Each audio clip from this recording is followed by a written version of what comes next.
Hello, no, very good morning. You're watching the Breakfast News on Rajya Sabha television with me, Frank Pereira. Here are this morning's headlines. Intense Pakistan army firing at the border in Poonch targeting civilian areas. UN Secretary General urges India and Pakistan to exercise restraint. 5 students arrested from the FTII campus in Pune last night. Students held for Gerawing Institute's director. President Pranab Mukherjee's late wife, Sabha Mukherjee, to be cremated in Delhi today. Bangladesh Prime Minister Sheikh Hasina to attend the funeral.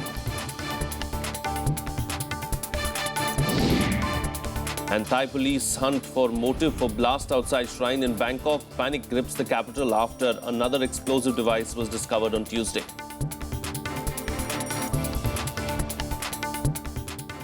Well, our top story in the bulletin this morning, the First Lady, or rather the late First Lady of India and the wife of President Pranab Mukherjee, Sabha Mukherjee, will be cremated today at 10 a.m. Last rites of Sabha Mukherjee will be held at Lodi Road Crematorium. Sabha Mukherjee passed away on Tuesday morning due to prolonged illness. Bangladesh Prime Minister Sheikh Hasina will also attend the funeral. Sheikh Hasina expressed her grief and said that her bond with Sabha Mukherjee goes beyond protocol and bilateral ties. Vice President Mohammad Hamid Ansari, Prime Minister Narendra Modi and leaders of various political parties attended or rather extended condolences to the President and his family. Many leaders took to Twitter to express their grief. Sabha Mukherjee was undergoing treatment for a respiratory problem at the Army Research and Referral Hospital in Delhi. The news of her demise was made public in a statement released by the Rashtrapati Bhavan. Moving on to our top political focus now, Prime Minister Narendra Modi announced a 1.25 crore financial package for Bihar during his visit to the state on Tuesday. The announcement had the opposition questioning the timing, saying it is a political bribe ahead of the state elections. In fact, Congress Vice President Rahul Gandhi also questioned how the centre has money for a special package for Bihar but has none for implementing the one rank, one pension scheme for ex-servicemen.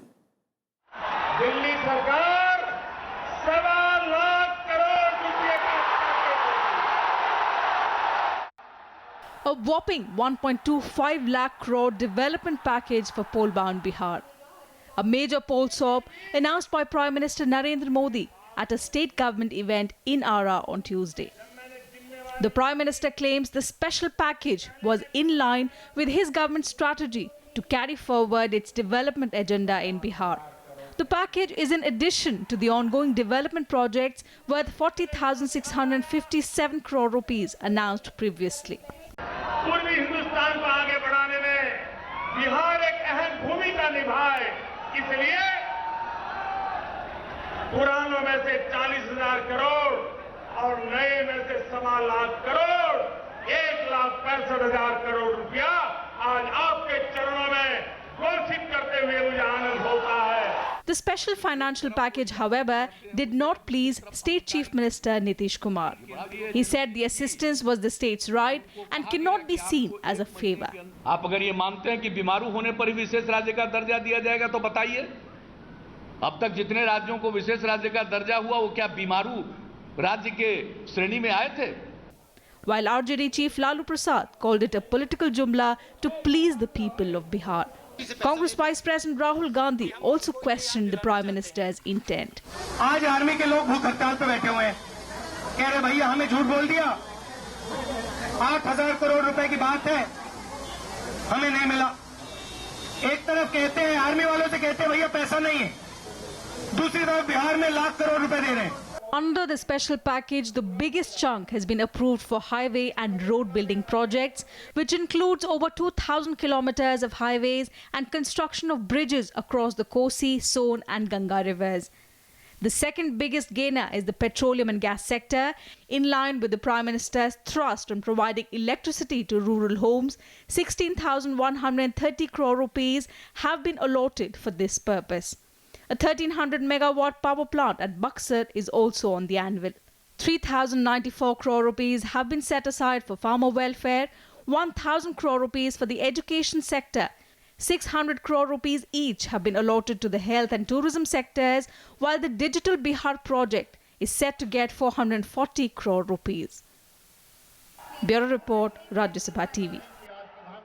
Well, while the centre tried to please the Bihar electorate with that package, they are battling on another front. The Prime Minister's office intervened with protesting ex-servicemen over the demand for one rank, one pension.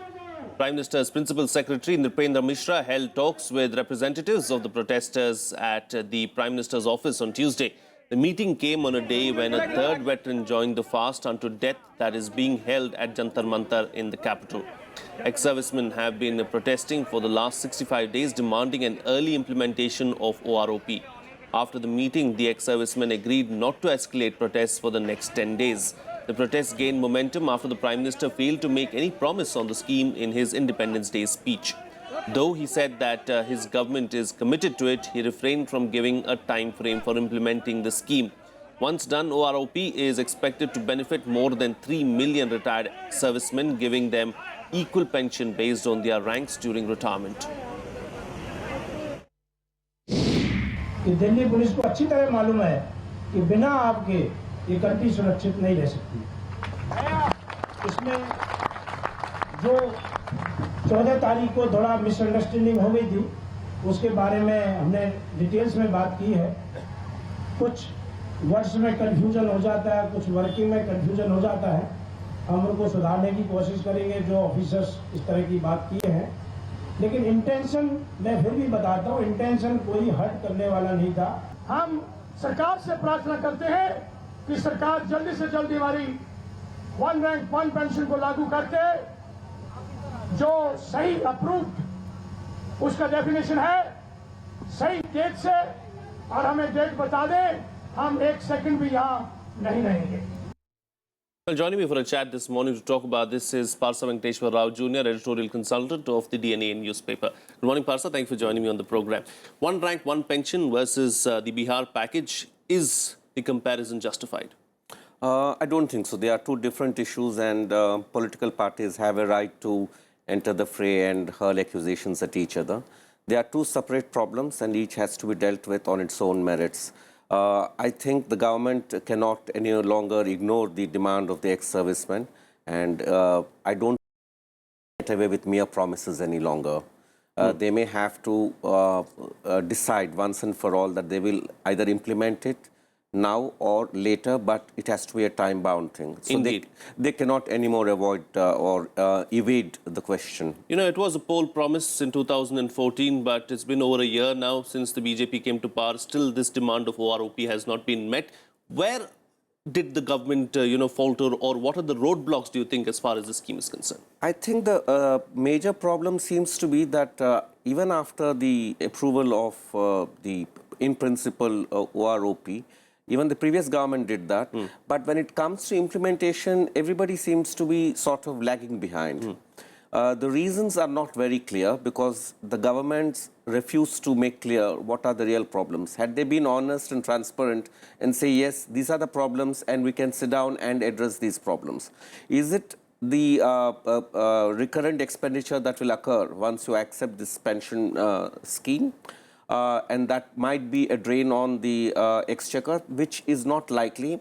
Or is it the case that which the army people fear, but they are not expressing it openly, that it is the civil services who are really the big hurdle, because they do not want the army to get away with better benefits than themselves. You know, the civils, there is always a battle in the defense ministry between the civil service, the Indian administrative service and the army. And that tussle, unfortunately, is affecting this issue. Sure. You know, another aspect that came out of all of this was, the timing of the Bihar package that was announced yesterday. Several political parties have questioned the timing of this political package. Do you think that, the issue of OROP should have been addressed first and maybe the Bihar package could have been dealt with sometime a little later? No, I would not confuse them or compare them and bring them into the same line ever, because they are two separate issues and there is no comparison at all. I think the pension scheme financial outflow would be minuscule compared to the development package being offered to Bihar. What should raise eyebrows about the Bihar announcement package and development announcement made by the Prime Minister is whether he should have put a figure to it just before the election. And he is using the financial clout of the center, of the party in the center, to fight an election, a state election. That is the fairness principle we should criticize the Bihar announcement for. And it's not because he has announced the Bihar package and did not do anything for the ex-servicemen. I think that would not be the right thing to do, though emotionally and rhetorically, every politician, every political party is going to indulge in that kind of a comparison. Secondly, it is not yet clear whether the centre's package is already in the making. I mean, the allotment given to the states for various projects by the centre, not only in Bihar, but in every other state, amounts to 1,25,000 crore. Indeed. 1,25,000 crore. Yes. So we have to see whether that is the thing. And of course, we know that Prime Minister Narendra Modi, when he goes into the election campaign mode, he is very aggressive.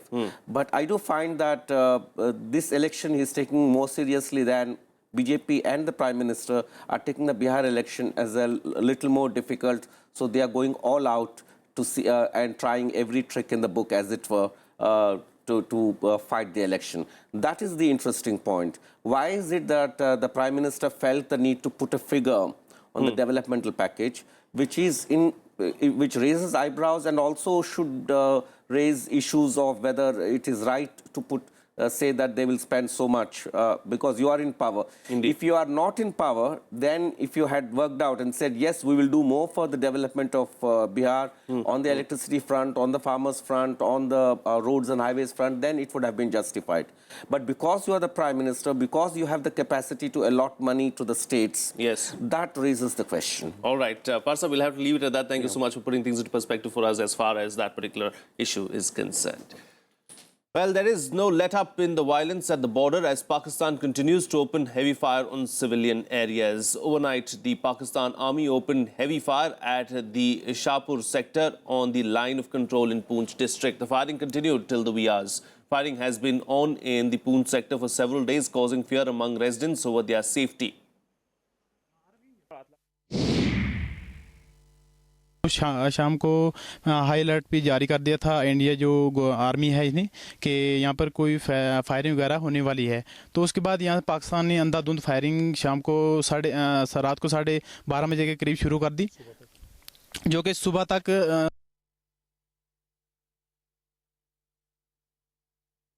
Pakistan is very desperate at the moment because they are losing on all fronts, whether it is the world front, whether it is their own front. They are just pushing up one agenda, and that is terrorists, terrorists, terrorists. They are putting terrorists all over.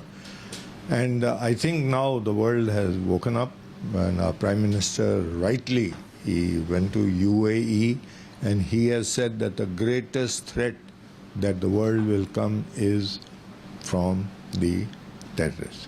And all countries must get together to see that the terrorists do not harm the growth of a particular place or country. Meanwhile, United Nations Chief Ban KiMoon has asked India and Pakistan to exercise maximum restraint in the backdrop of escalating violence at the line of control, asking the two countries to take all possible steps to ensure that its civilians are protected. Moon expressed serious concern over the casualties as a result of border violence. The UN Secretary General, I beg your pardon, also welcomed the planned NSA-level talks between the two countries on August 23rd and 24th, hoping the outcome will be positive. Moon's statements come as violence escalates at the border in the run-up to the talks where National Security Advisors Ajit Doval and Sartaj Aziz are slated to meet in New Delhi. Well, let's take a look now at the other national stories in Nationwide. 7 people have died and 15 were injured after a landslide hit a Sikh shrine in Kullu district in Himachal Pradesh on Tuesday. A round of debris and boulders fell from above the shrine due to heavy rainfall in the region. Chief Minister Veerbhadra Singh has expressed grief over the incident. Disaster management personnel and police have been involved in rescue operations. West Bengal Chief Minister Mamata Banerjee convened an all-party meet in Kolkata to discuss steps to be taken by the state government to tackle the flood situation. More than 70% of West Bengal is affected due to recent floods, which have claimed lives of at least 100 people. Mamata Banerjee has sought financial assistance for the post-flood reconstruction work from the centre. 2 police officers were injured in a gun battle with the Maoists in Khunti district of Jharkhand. Acting on a tip-off, a police team carried out search operations to nab a group of Maoists hiding in the region. One Maoist was gunned down by the police during the encounter, while the rest managed to escape.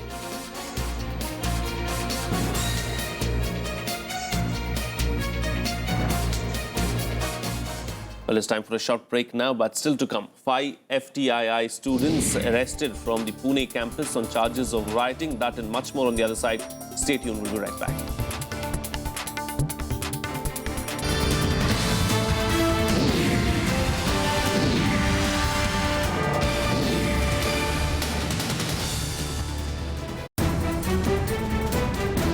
New government in New Delhi. New faces. People are not investing because they are scared of your tax administration. New thinking.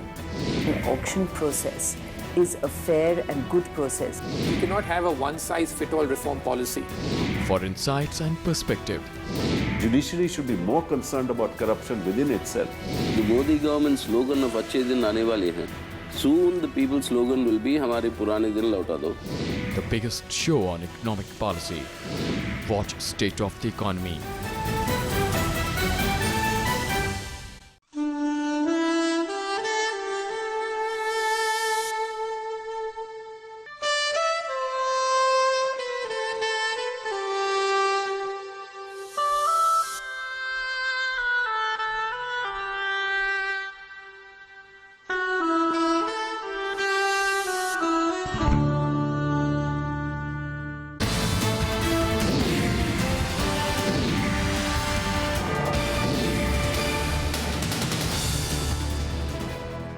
Welcome back. You're watching Rajya Sabha Television. Well, there has been some overnight development at the Film and Television Institute of India campus in Pune.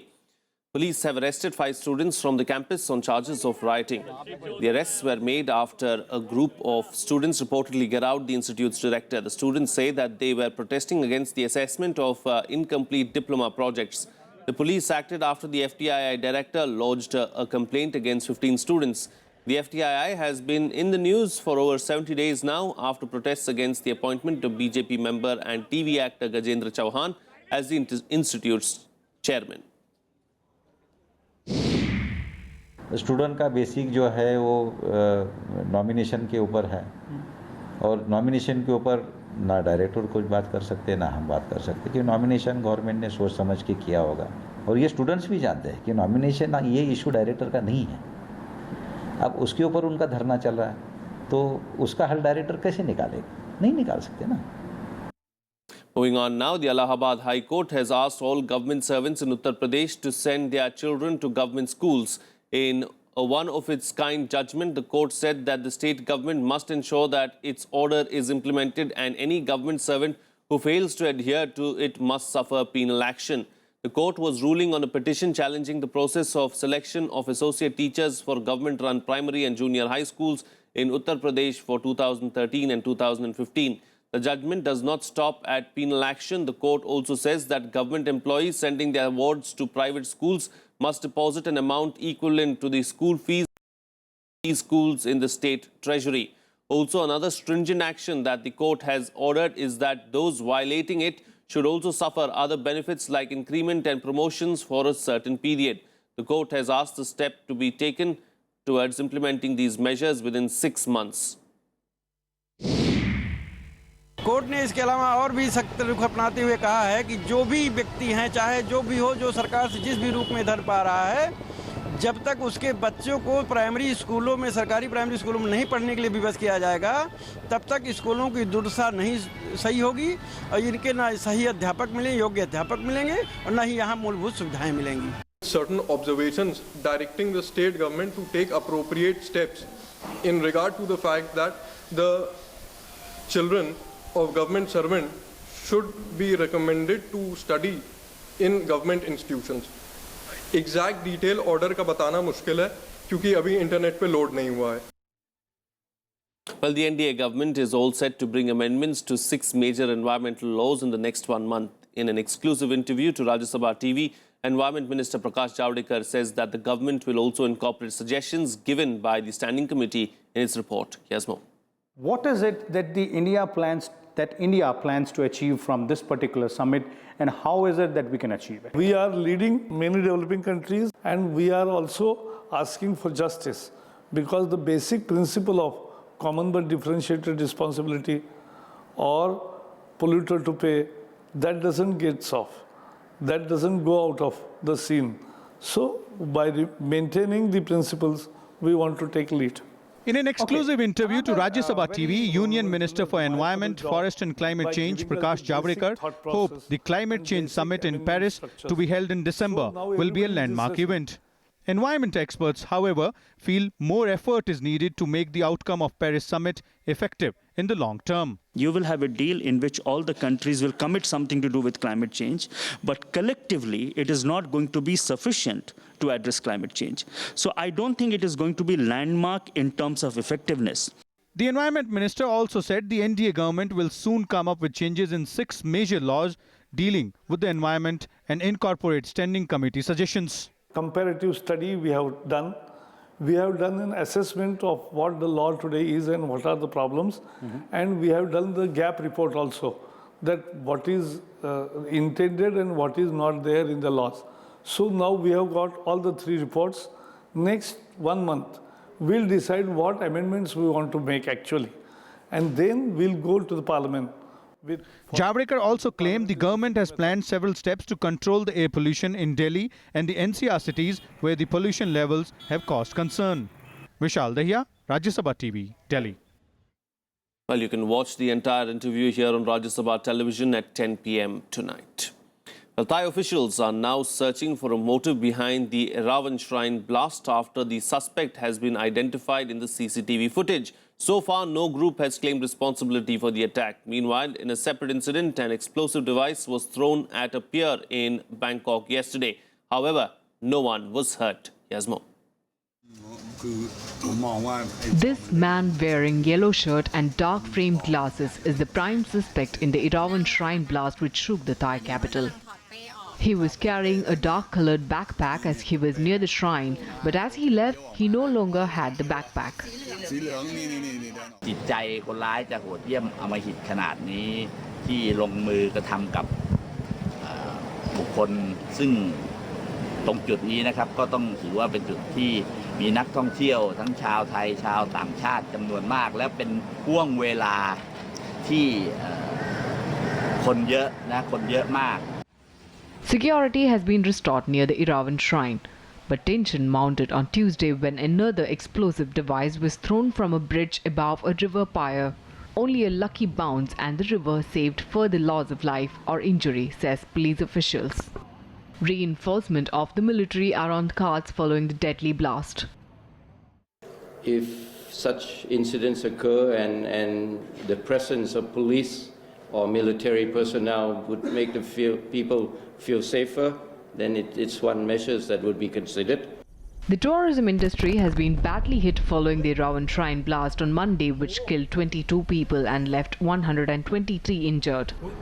Thai people gathered at the intersection near the Erawan Shrine to pay tributes to all those who lost lives during the blast. Bureau Report, Rajya Sabha TV. Staying on with international news now, fresh reports suggest that there is a record surge in migrants at the EU borders. The number of migrants at EU's borders have reached a record high of 107,500 in July. In Germany, a sharp surge is expected as huge asylum requests were reported. The cash-strapped country has witnessed a wave of migrants from Syria and the Balkans. Now they say that it could receive as many as 750,000 asylum seekers this year. Meanwhile, France and the UK said that they will sign a deal to tackle the crisis in Calais.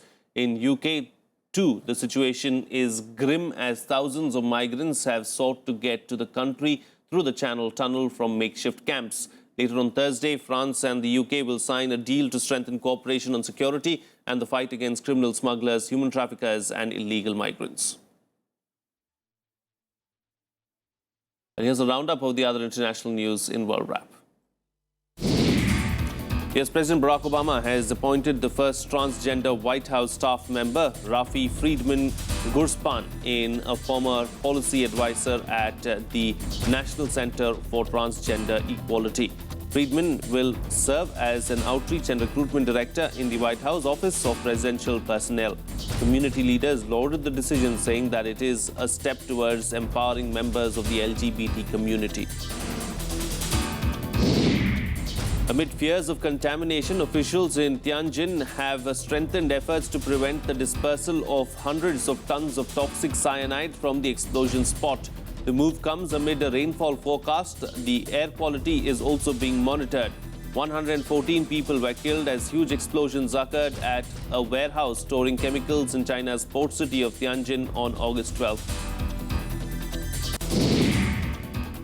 At least 2 people, including a soldier, were killed in clashes in Turkey. Several others are reportedly injured. Clashes broke out in a Kurdish-dominated region where authorities have already declared curfew to open the roads blocked by PKK militants. Nearly 700 policemen are on their feet after PKK militants planted landmines, erected barricades and dug trenches in the region.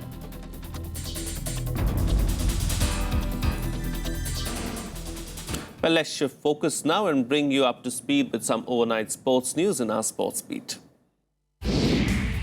Australian opening batsman Chris Rogers has announced his retirement from Test cricket at the end of the current Ashes series in England. Rogers scored 437 runs at an average of 62.42, which is the highest by an Australian and second highest overall in the Ashes. He made 173 in the first innings of the second Test at Lord's, but retired hurt in the second innings, complaining of dizziness after being hit in the head earlier in the match. Memphis Depay scored twice to inspire Manchester United with a 3-1 victory over Club Brugge in the first leg of their Champions League playoff. Brugge took a surprise first lead through Michael Carrick's own goal, but Depay drove in a low strike and brilliantly cut inside and curled in a 25-yard shot to put United ahead. Later, Fellaini came on as a late substitute and turned United's superiority into a 2-goal cushion going into next Wednesday's return leg to be played in Belgium. Croatian international midfielder Mateo Kovacic has joined Real Madrid for a 6-year contract from Inter Milan for an undisclosed amount of money. Kovacic began his career in his homeland with Dinamo Zagreb before moving to Inter 2 years ago, where he scored 8 goals in 97 appearances. However, Inter coach Roberto Mancini admitted earlier this week that financial fair play pressures had forced the Serie A side into selling one of their prized assets. Well, that's it on this edition of The Breakfast News. Have a nice day.